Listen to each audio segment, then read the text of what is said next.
जय हिंद everyone and welcome to Doon officers academy once again. Now आज का जो हमारा टॉपिक है preamble to the constitution of India. तो इसके बारे में आज हम देखेंगे। इससे पहले I just want to tell you that Doon officers academy के अंदर ऑफलाइन बैचेस शुरू हो चुके हैं, so please enroll yourself as soon as possible. Okay, so let's start a topic. आज का टॉपिक है हमारा preamble. As I told you, preamble के अंदर हम देखेंगे कि क्या है आपका। देखिए, आपने देखा होगा कि आपकी जो एनसीईआरटीज़ की बुक होती हैं, आप लोग एनसीईआरटीज़ की बुक पढ़ते हो, और एनसीईआरटीज़ की बुक जब आपका चैप्टर शुरू होता है तो चैप्टर से पहले के जो आपके पेजेस हैं उनमें से किसी एक पेज के अंदर आपका प्रियम्बल होता है। तो इस प्रियम्बल के बारे में हम आज देखेंगे, ठीक है। तो सबसे पहले हम बात करते हैं कि प्रियम्बल आपका क्या है, रियल में क्या है। तो if you talk about the preamble of India, the preamble is an introduction to the constitution of India. Is it clear? जो प्रियम्बल हमारा है, प्रियम्बल हमारा कॉन्स्टिट्यूशन का क्या है, आपका इंट्रोडक्शन है, ठीक है। या तो हम इसे इंट्रोडक्शन बोलेंगे, या तो we can say that preamble is the we can say preface to the constitution of India. तो प्रियम्बल या तो आपका इंट्रोडक्शन है या तो प्रीफेस है हमारे कॉन्स्टिट्यूशन का। ओके, देखते हैं। ये मैंने यहाँ पे पूरा प्रियम्बल लिखा हुआ है, इस पे देखते हैं कि आपका प्रियम्बल मेनली आपका है क्या। सो देखिए, तो आप इसके अंदर देख सकते हैं। So we the people of India having solemnly resolved to constitute India into a sovereign socialist secular democratic and republic. देखिए, ये जो वर्ड्स मैंने यहाँ पे अंडरलाइन किए हैं, these are very very very important words. यहीं से आपके पास क्वेश्चंस पूछे जाएंगे, तो एक एक करके इनको समझते हैं कि इनके अंदर क्या है। तो देखिए, we the people of India having solemnly resolved to constitute India into a sovereign socialist secular democratic republic and to secure to all its citizens justice. See, देखिए क्या बोलता है हमारा प्रियम्बल। ये बोलता है कि हम भारत के लोग हैं, हम भारत के लोग भारत को एक क्या बनाएंगे या क्या बनाना चाहते हैं। हम भारत को एक सोवरेन राष्ट्र बनाना चाह रहे हैं। सोवरेन का मतलब अभी समझेंगे, सोवरेन क्या होता है। हम भारत को एक सोशलिस्ट कंट्री बनाना चाह रहे हैं, हम भारत को एक सेक्युलर कंट्री बनाना चाह रहे हैं या बनाते हैं, एंड डेमोक्रेटिक एंड एक रिपब्लिक कंट्री बनाते हैं। इनका मतलब हम अभी समझेंगे एक एक करके, ठीक है। And to secure to all its citizens, और हम अपने सिटीजंस को क्या दे रहे हैं। So we are giving the citizens of India, हम क्या दे रहे हैं, वी आर गिविंग जस्टिस, हम जस्टिस दे रहे हैं, right. Is it clear? So we are giving justice, and justice भी हम कौन सा दे रहे हैं, हम justice we are giving social justice, we are giving economic justice, and we are giving political justice, ठीक है। वी आर गिविंग लिबर्टी, हम जस्टिस के अलावा हम क्या दे रहे हैं, उनको लिबर्टी दे रहे हैं। लिबर्टी का मतलब होता है आपका freedom. So the freedom of thought, हम उनको सोचने की, हम उनको अपने व्यूज को एक्सप्रेस करने की क्या दे रहे हैं, लिबर्टी दे रहे हैं। Is it clear? So liberty of thought, liberty of expression, like we say speech and expression. तो हम उनको थॉट की लिबर्टी दे रहे हैं, एक्सप्रेशन की लिबर्टी दे रहे हैं, उनके बिलीफ की लिबर्टी दे रहे हैं, फेथ एंड वर्शिप की लिबर्टी दे रहे हैं। ओके, इक्वलिटी, तो हम उनको क्या दे रहे हैं, हम भारत के लोगों को हम क्या सिक्योर कर रहे हैं या क्या दे रहे हैं, we are giving them equality, the equality of status and opportunity. हम उनको स्टेटस की इक्वलिटी यहाँ पे दे रहे हैं, हम उनको अपॉर्चुनिटी का स्टेटस यहाँ पे दे रहे हैं। आपने देखा होगा, अगर हम इक्वलिटी की बात करते हैं तो जब हम part 3 of the Indian constitution को पढ़ेंगे तो पार्ट 3 के अंदर हम फर्स्ट जो हमारा फंडामेंटल राइट है, that is right to equality, उसके अंदर देखेंगे हम आर्टिकल 14 से लेकर के आर्टिकल 18 के बीच में, that we have the right to equality, ठीक है। तो ये स्टेटस और जो आपका अपॉर्चुनिटी का जो आपका इक्वलिटी है, ये भी हमारा कॉन्स्टिट्यूशन हमको देता है। इसके बाद हम बात करेंगे and to promote among them all fraternity, assuring the dignity of the individual and the unity and integrity of India, और we can say of the nation. देखिए, फ्रेटर्निटी का मतलब आपका होता है भाईचारा, तो सबके बीच में भाईचारा बना के रखना। Is it clear? इसके साथ साथ भारत की जो आपकी यूनिटी एंड इंटीग्रिटी है उसको भी क्या करके रखना, उसको भी आपका बनाए रखना। In our Constituent Assembly, this 26th day of November 1949. Now this date is very much important. Now आप सबको पता है, this 26th of November 1949 ये वो डेट है जब हमारा कॉन्स्टिट्यूशन बन करके रेडी हो चुका था, एंड हमारा कॉन्स्टिट्यूशन बन करके रेडी हुआ था और 2 महीने बाद ऑन 26th of January 1950 में इंप्लीमेंट हुआ था। लास्ट वीडियो में मैंने आपको बताया था कि हमारा कॉन्स्टिट्यूशन बन करके 1949 में रेडी हो चुका था, लेकिन इसको 2 महीने बाद 1950 के अंदर क्यों इंप्लीमेंट किया जाता है पूरी तरीके से। तो अगर आपने प्रीवियस वीडियो नहीं देखी है तो प्लीज उसको एक बार देखिए, फिर आप ये यहां पर आएंगे। So this 26th day of November 1949 do hereby adopt, enact and give to ourselves the Constitution। तो देखिए बेटा, ये हमारा पूरा प्रीएम्बल है जिसके बारे में मैंने आपको अभी समझाया। अब इसके बारे में जो क्वेश्चंस आपके एग्जाम में बनते हैं इसको हम देखते हैं। सबसे पहला हमने देखा that what is preamble. Preamble क्या है? तो प्रीएम्बल मैंने आपको बताया that preamble is an introduction to the constitution of India. Bharat का जो कॉन्स्टिट्यूशन है उसका जो आपका इंट्रोडक्शन है उसको हम बोलते हैं preamble. In Hindi this is known as प्रस्तावना। इसे हिंदी में हम लोग प्रस्तावना बोलते हैं, या हम ये बोल सकते हैं कि जो आपका प्रीएम्बल है इट इज अ प्रीफेस। ये हमारे कॉन्स्टिट्यूशन का प्रीफेस है, ठीक है। दूसरा पॉइंट देखेंगे, इसके अंदर ये आता है आपका कि हमने प्रीएम्बल का जो कॉन्सेप्ट है, इस कॉन्सेप्ट को हमने कहां से लिया है? The concept of preamble. तो प्रीएम्बल का जो कॉन्सेप्ट हमने लिया है बेटा, प्रीएम्बल का कॉन्सेप्ट हमने लिया है यूएसए से, यूनाइटेड स्टेट्स ऑफ अमेरिका से हमने प्रीएम्बल का कॉन्सेप्ट लिया है। Is it clear? This is very much important, exam में आता है कि प्रीएम्बल का कॉन्सेप्ट हमने किस कंट्री से लिया है। अब आप सबको पता है कि if you talk about Indian constitution, India का जो कॉन्स्टिट्यूशन है, इंडिया के कॉन्स्टिट्यूशन को हम बोलते हैं बोरोड कॉन्स्टिट्यूशन। ना बोरोड कॉन्स्टिट्यूशन का मतलब क्या है? बोरोड कॉन्स्टिट्यूशन का मतलब है कि हमने जो हमारा कॉन्स्टिट्यूशन है, जो हमने अपने कॉन्स्टिट्यूशन को बना करके रेडी किया है, हमने खुद से नहीं बनाया पूरा का पूरा कॉन्स्टिट्यूशन, बल्कि हमने अलग अलग देशों के कॉन्स्टिट्यूशन को ले करके, मींस उनसे कुछ बातों को ले करके उसको हमने अपने कॉन्स्टिट्यूशन के अंदर मेंशन किया है, इनकॉर्पोरेट किया है। Is it clear? जैसे फॉर एग्जांपल हम देखेंगे आपके फंडामेंटल राइट्स, आगे चल करके हम देखेंगे आपके DPSPs, directive principles of state policy, right, आपका प्रेसिडेंट, वाइस प्रेसिडेंट की पोस्ट। तो ये सारी चीजें जो है बेटा, ये हमने अलग अलग कंट्रीज से लिए हैं, राइट। वैसे जो हमारा प्रीएम्बल है, तो प्रीएम्बल को हमने किस कंट्री से लिया है? प्रीएम्बल का जो कॉन्सेप्ट है इसको हमने किस कंट्री से लिया है? तो इसको हमने लिया है यूएसए से। आई hope this point is clear, ठीक है।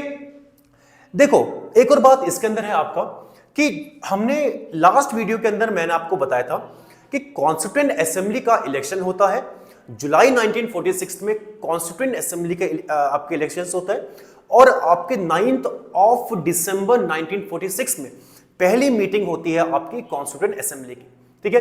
कॉन्स्टिट्यूएंट असेंबली की पहली मीटिंग होती है, दूसरी मीटिंग उसके 2 दिन बाद 11 दिसंबर 1946, और थर्ड मीटिंग उसके भी 2 दिन बाद आपका 13 दिसंबर 1946 के अंदर होती है। और उस टाइम पे मैंने आपको एक बात बताया था कि जो 13 दिसंबर 1946 के अंदर जो आपकी थर्ड मीटिंग होती है, इसमें जेएल नेहरू क्या करते हैं? इस मीटिंग के अंदर जवाहरलाल नेहरू एक रिजोल्यूशन लेकर के आती हैं, और जिस रिजोल्यूशन का नाम आपका क्या होता है?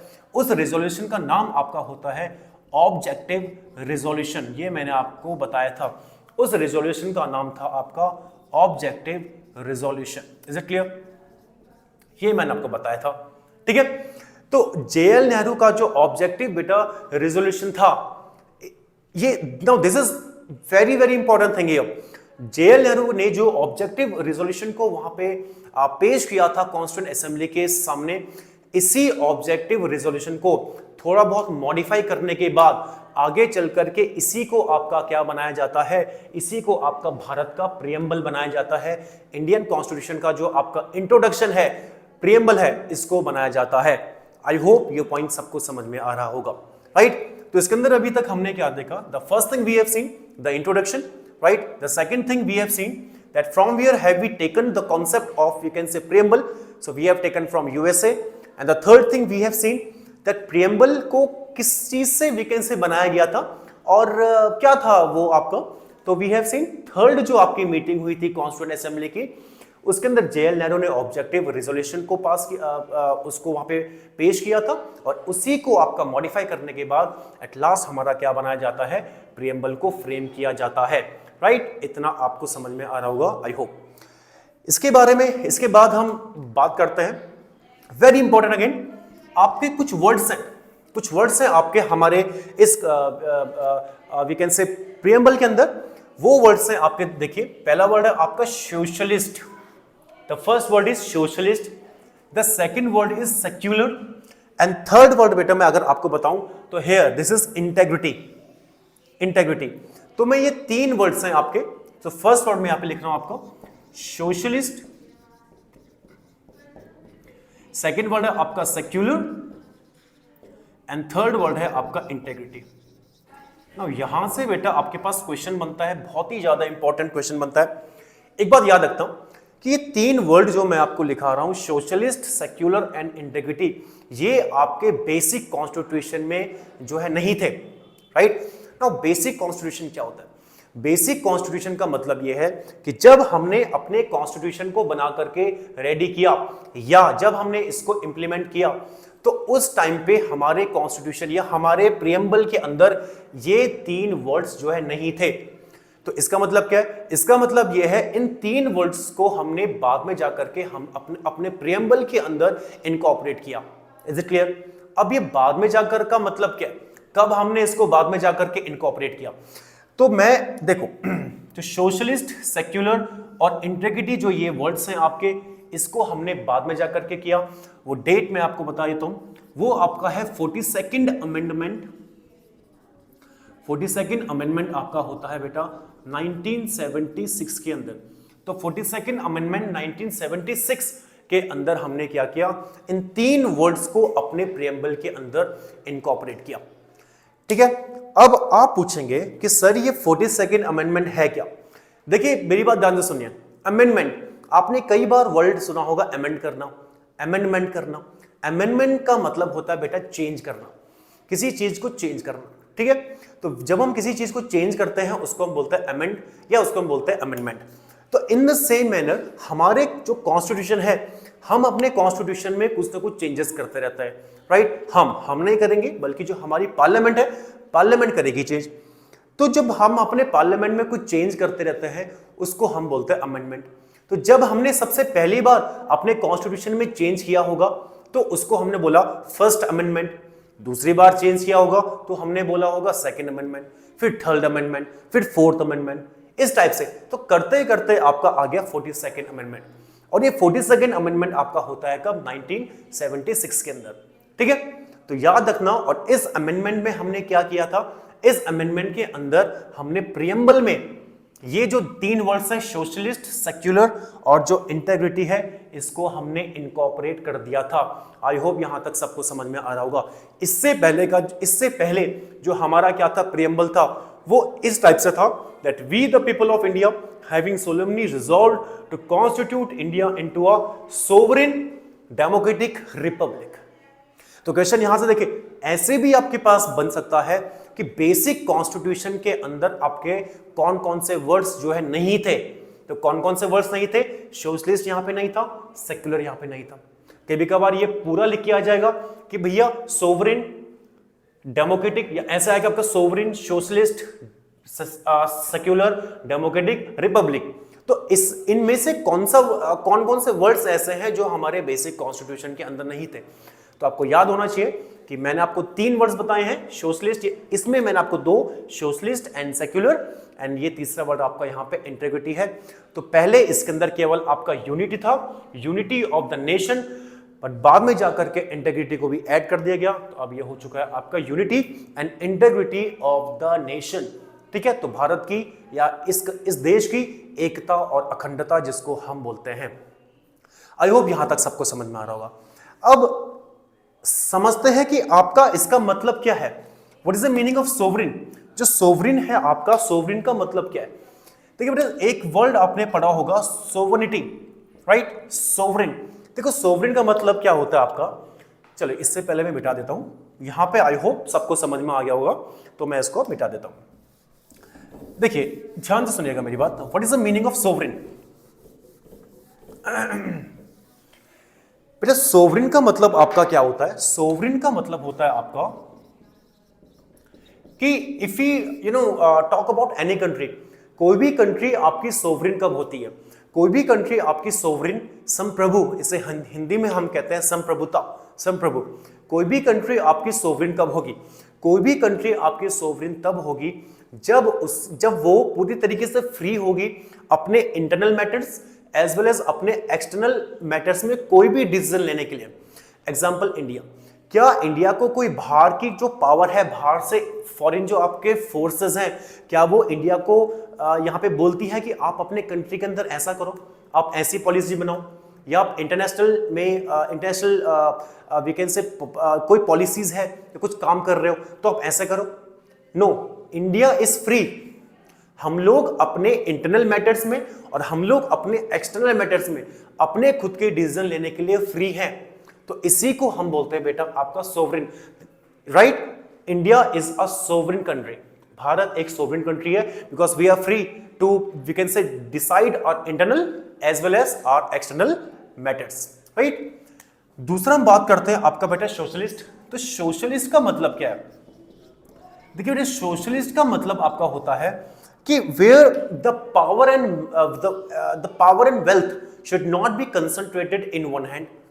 पावर जो है या आपकी वेल्थ जो है ये एक हाथ में कंसंट्रेट बिल्कुल नहीं होनी चाहिए कि भैया सारा पैसा, सारे का सारा जो रिसोर्सेज है, सारी पावर है वो एक ही हाथ में कंसंट्रेट है। मैं एग्जांपल के तौर पे आपको समझाता हूं। अगर आप पावर की बात करेंगे तो इंडिया के अंदर जो पावर है वो किसके हाथ में? क्या वो हमारे पॉलिटिशियंस के हाथ में? क्या वो हमारी गवर्नमेंट के हाथ में? नो, यहां पर पावर जनता के पास है। जो हम लोग हैं हमारे पास पावर है। क्यों पावर है? बिकॉज हमारे पास वोट की पावर है।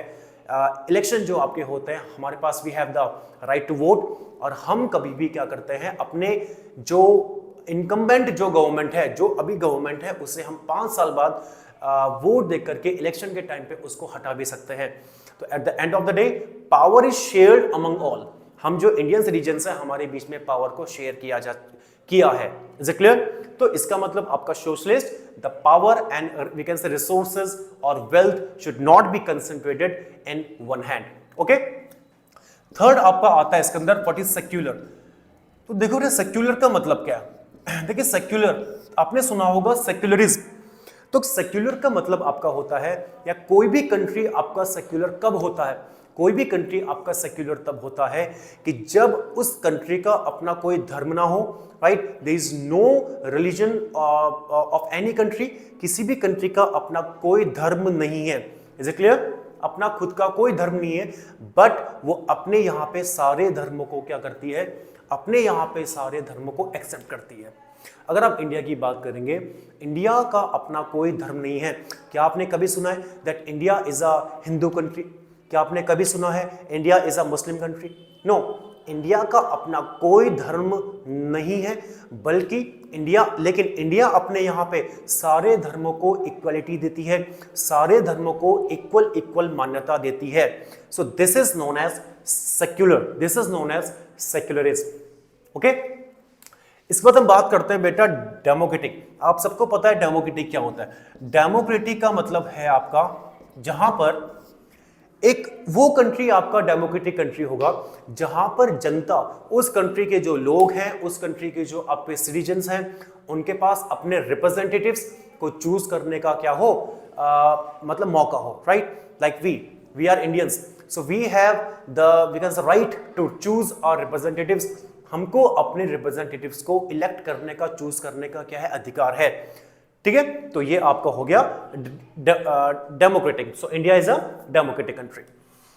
इसके बाद हम देखते हैं बेटा आपका रिपब्लिक। देखिए this is a very important word, Republic. देखिए रिपब्लिक का मतलब क्या है? देखिए रिपब्लिक का मतलब बेटा ये होता है कि जो आपका कंट्री का हेड है, राइट? जो आपका गवर्नमेंट का हेड है, आपकी जो कंट्री का हेड है, तो कंट्री का जो आपका हेड है उसकी जो पोस्ट है आपकी, उसकी पोस्ट आपकी हेरिडिटरी नहीं होनी चाहिए।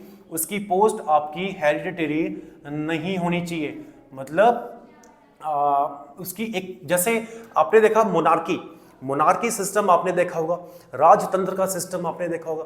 तो मोनार्की के अंदर बेटा आपका क्या होता है, जो पोस्ट आपकी होती है, किंग की जो पोस्ट होती है, किंग की पोस्ट आपकी होती है हेरिडिटरी। हेरिडिटरी का मतलब होता है अगर किंग है फिर उसके बाद उसका बेटा वो राजा बनेगा, फिर उसका बेटा राजा बनेगा, फिर उसका बेटा राजा बनेगा। लेकिन अगर कोई कंट्री आपका रिपब्लिक कंट्री है तो वहां पे आपके हेरिडिटी नाम के लिए कोई भी जगह बिल्कुल नहीं है। Is it clear? Example, India का जो आपका हेड है, first person of India, the president. तो प्रेसिडेंट ऑफ इंडिया जो है, प्रेसिडेंट ऑफ इंडिया की जो पोस्ट है, क्या वो हेरिडिटरी पोस्ट है? क्या कोई एक बार प्रेसिडेंट बनेगा तो उनका बेटा या उनकी बेटी आपका प्रेसिडेंट बनेगी? नो। हम हर 5 साल बाद, हर 5 इयर्स बाद इंडिया में प्रेसिडेंट की पोस्ट के लिए क्या होते हैं? इलेक्शंस होते हैं। Is it clear? तो इसलिए हम बोल सकते हैं that India is a republic country. I hope this portion is clear to everyone.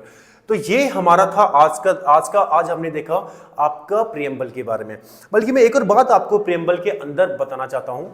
Preamble is non justiciable in nature. मैं यहां पे लिख रहा हूं आपका non justiciable. Now what is the meaning of non justiciable? Non justiciable का मतलब बेटा ये होता है that the preamble of India is not enforceable by the court of law. ठीक है, कोई भी कोर्ट ऑफ लॉ इसको एनफोर्स नहीं कर सकता है। जैसे हमारे fundamental rights are justiciable, they are enforceable by the court of law but not we can say our preamble.